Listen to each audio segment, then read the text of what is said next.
Hi guys, कैसे हो आप सब लोग। आई होप आप लोग मजे में होंगे। आज हम लोग जो बात कर रहे हैं वो है क्लास 9 का हिस्ट्री का chapter 2, that is socialism in Europe और रशियन रेवोल्यूशन। हमने जो आखिरी में बात की थी वो थी फ्रेंच रेवोल्यूशन के बारे में। आज हम बात करेंगे यूरोप में सोशलिज्म कैसे आया और क्या कॉजेस थे उसके, और साथ के साथ बात करेंगे रशियन रेवोल्यूशन के बारे में। ठीक है, लेट्स स्टार्ट। तो सबसे पहले हम जब बात करें रशियन रेवोल्यूशन की, तो हम लोग के दिमाग में आता है कि ये रशियन रेवोल्यूशन हुआ क्यों, कि हाउ व्हेन, ये सब जानने से पहले सबसे पहले क्वेश्चन आता है दिमाग में, हुआ ही क्यों। कोई तो कारण होगा। तो देखो, तो सबसे पहला मेन कारण था सोशल चेंज में चेंज आया था। क्या आया था? जो एज थी सोशल चेंज की उसमें चेंज आया था। कैसे आया था? देखो, फ्रेंच रेवोल्यूशन ने बहुत सारी पॉसिबिलिटीज ओपन कर ली थी एक ड्रामेटिक चेंज लाने के लिए, जिसमें सोसाइटी स्ट्रक्चर है। जैसे अपनी जब सोसाइटी थी 19th सेंचुरी टाइम पे, मैंने बताया था वो थी ब्राह्मण, क्षत्रिय, वैश्य और शूद्र। वैसे इनके जो फ्रेंच रेवोल्यूशन की वजह से इनके यहाँ भी बहुत सारे चेंजेस आए। जिस तरीके से सोसाइटी स्ट्रक्चर थी, क्या थी? सोसाइटी स्ट्रक्चर थी। जब ये चेंज आया तो इंडिया में भी राजा राम मोहन रॉय और डेरिजियो ने फ्रेंच रेवोल्यूशन की सिग्निफिकेंस के बारे में बात की, और बहुत सारे लोगों ने डिबेट किया कि रेवोल्यूशन के बाद जो यूरोप है उसमें क्या क्या चेंजेस है। जो डेवलपमेंट था कॉलोनीज में, यानी जो उस टाइम की छोटी छोटी गवर्नमेंट्स फॉर्म होती थी उन्हें कॉलोनीज कहते थे। इन टर्न उन्होंने सोसाइटल चेंज के आइडियाज में इम्पैक्ट लाया। रिस्पॉन्सेज जो थे वो बहुत अलग थे, जो एक्सेप्ट कर रहे थे उन चेंजेस को, जो जरूरी था, लेकिन वो चाहते थे एक शिफ्ट हो। क्या हो? शिफ्ट हो। उनसे जो चाहते वो रीस्ट्रक्चर ऑफ सोसाइटी रेडिकली। उनमें से कुछ थे कंजर्वेटिव्स, जबकि दूसरे थे लिबरल्स और रेडिकल्स। ये तीन टाइप की सोसाइटीज फॉर्म थी, कंजर्वेटिव्स, रेडिकल्स और लिबरल्स। कैसे थी देखो ध्यान से। रेवोल्यूशन के टाइम पे रशिया में सोशलिज्म जो था वो one of the most significant और पावरफुल आइडिया था। मतलब लोगों के अकॉर्डिंग वो मानते थे कि जब रशिया में रेवोल्यूशन हो रहा था, वो मानते थे कि जो सोशलिज्म है वो सबसे इंपॉर्टेंट है और पावरफुल आइडिया जिससे सोसाइटी शेप हो सकती है 20th सेंचुरी में। अब बात आती है इन लिबरल्स, रेडिकल्स और कंजर्वेटिव्स थे कौन।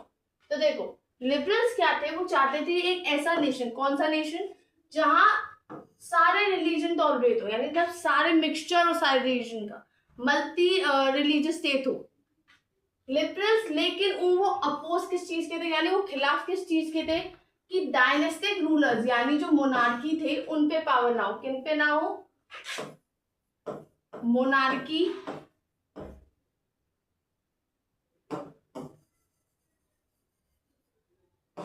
डायनेस्टीज ना हो। मोनार्की डायनेस्टीज होंगी नहीं तो पावर होंगी नहीं। ठीक है, और इसी को सेफ गार्ड करने के लिए राइट जो है इंडिविजुअल की हो गवर्नमेंट के अगेंस्ट, यानी गवर्नमेंट की जो राइट्स है उसके अलावा भी इंडिविजुअल की पर्टिकुलर राइट होनी चाहिए।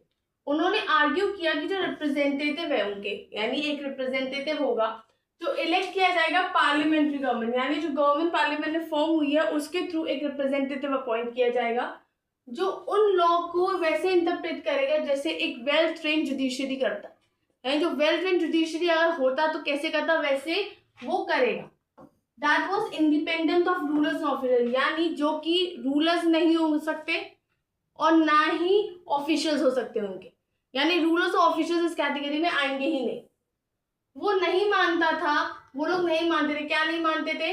यूनिवर्सल एडल्ट फ्रेंचाइज में, यानी राइट हर सिटीजन का वोट में। वो नहीं चाहते थे कि राइट हर सिटीजन को मिले वोट करने की। उन्हें लगता था जिन लोगों आदमियों का, स्पेशली मेन के पास प्रॉपर्टी है, उन्हीं पे राइट होनी चाहिए वोट की। They also did not want, और साथ के साथ वो औरतों का भी वोटिंग राइट नहीं चाहते थे। रेडिकल्स क्या थे? अब रेडिकल्स जो थे वो ऐसा नेशन चाहते थे गवर्नमेंट जो है वो majority of the country population पे बने, यानी जितनी मेजोरिटी है लोगों की, सबसे मेजोरिटी के जो लोग हैं, जैसे हमने सिविक्स में अब आगे चल के पढ़ोगे, एक ऐसा है मेजोरिटेरियन गवर्नमेंट जो आई थिंक श्रीलंका में फॉर्म हुई थी। तो वैसा है कि अगर क्या कहते हैं, रेडिकल्स चाहते थे कि ऐसा अगर सपोज हमारे इंडिया है, अब इंडिया का एग्जाम्पल लेके कनेक्ट करते हो करो, अगर सपोज हिंदू हमारे यहाँ ज्यादा है तो हिंदू गवर्नमेंट होनी चाहिए, मुस्लिम ज्यादा है तो मुस्लिम गवर्नमेंट होनी चाहिए, क्रिश्चियन ज्यादा है तो क्रिश्चियन गवर्नमेंट होनी चाहिए। तो वैसे वो लोग चाहते थे रेडिकल्स, अपने यहाँ की उनकी जितनी मेजॉरिटी है लोगों की उतनी पॉपुलेशन होनी चाहिए। मैनी सपोर्टेड वुमेन सफरेज, यानी वुमेन सफरेज यानी वुमेन की वोटिंग राइट्स वाले मूवमेंट उन्होंने सपोर्ट किए। वो अगेंस्ट किस चीज के नहीं थे? रेडिकल्स अगेंस्ट नहीं थे प्राइवेट प्रॉपर्टी की एग्जिस्टेंस से, यानी अगर लोगों की प्राइवेट प्रॉपर्टी उससे उन्हें कोई लेना देना नहीं है। लेकिन concentration property in hands of few, यानी सिर्फ कुछ लोगों के हाथ में प्राइवेट प्रॉपर्टी होना, उन्हें इससे दिक्कत।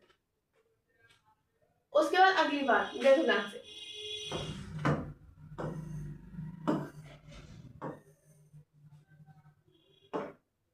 कंजर्वेटिव्स जो थे वो अपोज किसके थे? रेडिकल्स के थे और लिबरल्स के थे। किसके आगे अपोज थे?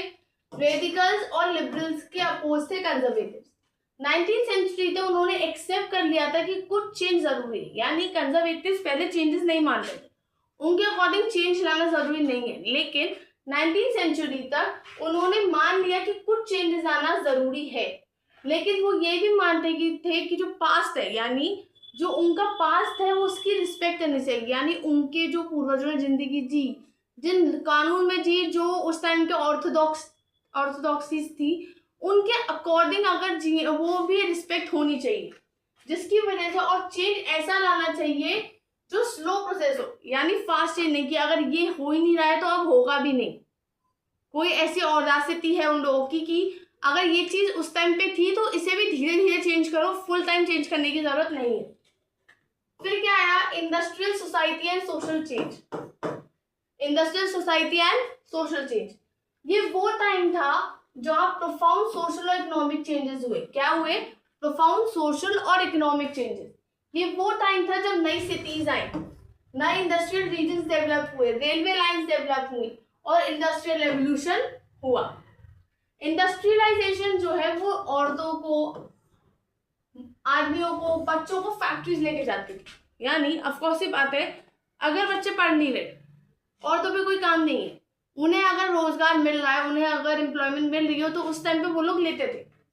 वर्कर्स जो थे वो कितने थे? बहुत लंबे थे और वेजेस बहुत कम थे। यानी इस सीन में क्या, फ्रेंच रेवोल्यूशन में क्या सीन था कि वर्कर्स जो थे उसमें ब्रेड, और हमने देखा था कि ब्रेड की प्राइस बढ़ रही है और लोगों की वेजेस कम है, तो इसमें क्या है, वर्कर्स भर रहे थे, इतना काम करने का था लेकिन वेजेस बिल्कुल कम, मतलब नाम मात्र। अनएम्प्लॉयमेंट कॉमन था, यानी बेरोजगारी कॉमन थी, पर्टिकुलरली उस टाइम पे जब इंडस्ट्रियल गुड्स की डिमांड सबसे कम थी। जिस टाइम इंडस्ट्रियल गुड्स की डिमांड सबसे कम थी उस टाइम अनएम्प्लॉयमेंट भी बहुत ज्यादा था। हाउसिंग और सैनिटेशन जो थी वो प्रॉब्लम्स थी, सिंस टाउन जो है वो रैपिडली ग्रो कर रहे थे। हाउसिंग और सैनिटेशन प्रॉब्लम्स थी क्योंकि टाउन रैपिडली ग्रो कर रहे थे। अपनी वेल्थ करना ट्रेड और इंडस्ट्रियल वेंचर्स से उन्हें लगा कि उनके जो एफर्ट्स है वो एनकरेज किए जाएंगे, यानी अगर उसका कोई बेनिफिट होगा वो अचीव करेंगे, वर्कफोर्स से इकोनॉमी की हेल्दी और सिटीजन्स को एजुकेट करेंगे, उनको ऐसा लगता था लोगों को। बहुत वर्किंग मैन और वुमेन चाहते थे कि चेंजेस आए दुनिया में। क्या चाहते थे? चेंजेस आए दुनिया में, इसलिए उन्होंने लिबरल्स और रेडिकल ग्रुप्स के पास रैली की और parties in the early 90s, और पार्टीज के आसपास यानी पॉलिटिकल पार्टीज जो थी उस टाइम पे, कुछ नेशनलिस्ट, लिबरल्स और रेडिकल्स जो थे वो रेवोल्यूशन चाहते थे।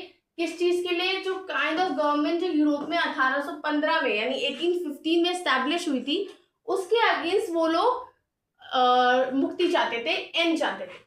फ्रांस में, इटाली में, जर्मनी में और रशिया में वो रेवोल्यूशनरीज बन गई और काम किया कि एक मेन पर्पस के लिए, क्या कि वो ओवरथ्रो करेंगे एग्जिस्टिंग मोनार्क, यानी जो उस टाइम के किंग है उनको ओवरथ्रो करेंगे। समझो इतना।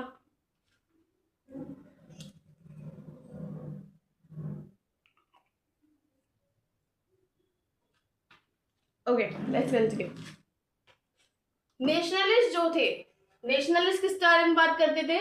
रेवोल्यूशंस के बारे में, जो क्रिएट करेंगे नेशंस को, जहाँ सारे सिटीजन पे इक्वल राइट्स हो। यानी नेशनलिस्ट चाहते थे कि ऐसा नेशन क्रिएट हो जहाँ सब पे क्या हो, इक्वल राइट हो। क्या हो? Equal right. 1815 के बाद गिसेपी मैज़िनी ने, किसने? गिसेपी मैज़िनी, जो एक इटालियन नेशनलिस्ट था, उसने कॉन्स्पायर किया दूसरों के साथ ये चीज अचीव करने के लिए इटाली में। मतलब उससे चाहता था, वो चाहता था कि इक्वल राइट्स हो, लेकिन उसने कंस्पायर किया दूसरों के साथ इताली में ये चीज स्टैब्लिश करने की। जबकि नेशनलिस्ट जो दूसरे थे इंक्लूडिंग इंडिया, उसकी राइटिंग्स पढ़ते थे। अब जो अगला टॉपिक है हमारा वो है coming of socialism in Europe, यानी सोशलिज्म यूरोप में आया कैसे। देखो, if society as a whole rather than single individual, वो चीज थी कि अगर पूरी सोसाइटी as a whole, single individual जो प्रॉपर्टी होल्ड करे उसकी वजह अगर सोसाइटी होल्ड करेगी प्रॉपर्टी, तो ज्यादा अटेंशन मिलेगा कलेक्टिव सोशल इंटरेस्ट को, यानी सब लोगों के इंटरेस्ट पे ध्यान दिया जाएगा। सोशलिस्ट चाहते थे इस चेंज को, इसीलिए कैंपेन किया। क्या किया? कैंपेन किया। कुछ मानते थे कि जो आइडियाज सब कोऑपरेटिव के आइडियाज मानते थे। क्या मानते थे? कोऑपरेटिव के आइडिया। जैसे रॉबर्ट ओवन 1771 टू 1858 जो थे वो एक इंग्लिश मैन्युफैक्चरर थे। कौन थे? इंग्लिश मैन्युफैक्चरर थे, जो एक कोऑपरेटिव कम्युनिटी बनाना चाहते थे called new harmony in Indiana, not it's India, Indiana USA में, फ्रांस में। जबकि लुइस ब्लैंक 1813 टू 1882 चाहते थे ऐसी गवर्नमेंट हो जो कॉर्पोरेट को एनकरेज करे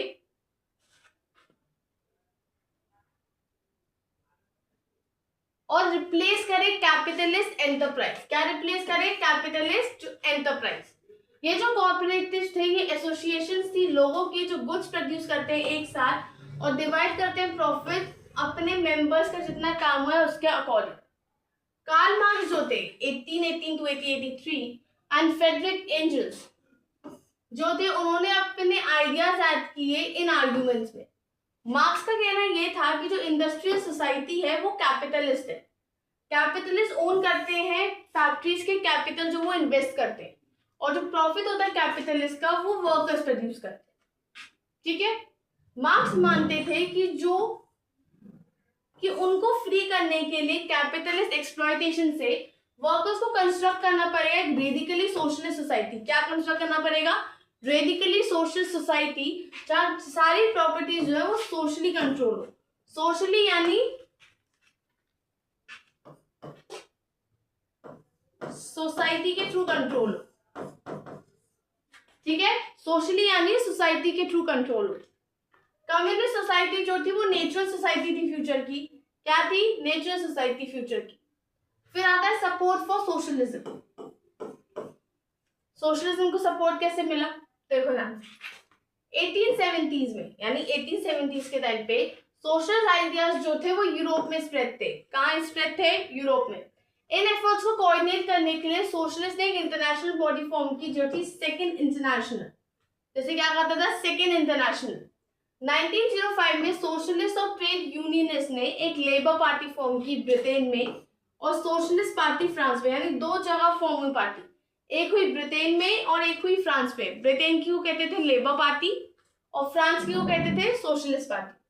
हाउएवर 1940 तक सोशलिस्ट जो थे उन्होंने कभी सक्सेस नहीं मिली गवर्नमेंट फॉर्म करने के लिए यूरोप में। क्या नहीं मिली? कभी सक्सेस नहीं मिली गवर्नमेंट फॉर्म करने के लिए यूरोप में। Russian revolution. अब बात आती है सोशलिज्म का, हमने देखा सपोर्ट देखा, अब बात आती है रशियन रेवोल्यूशन की। चलो इतना करो बस आज, क्योंकि रशियन रेवोल्यूशन फिर लंबा जाएगा। अभी हमें 2 पार्ट में हमने चैप्टर दिया सोशलिज्म इन यूरोप जो हमने अभी देखा। अब रशियन रेवोल्यूशन की बातें होंगी जो हम कल करेंगे। Okay, that's it for today. Subscribe the channel.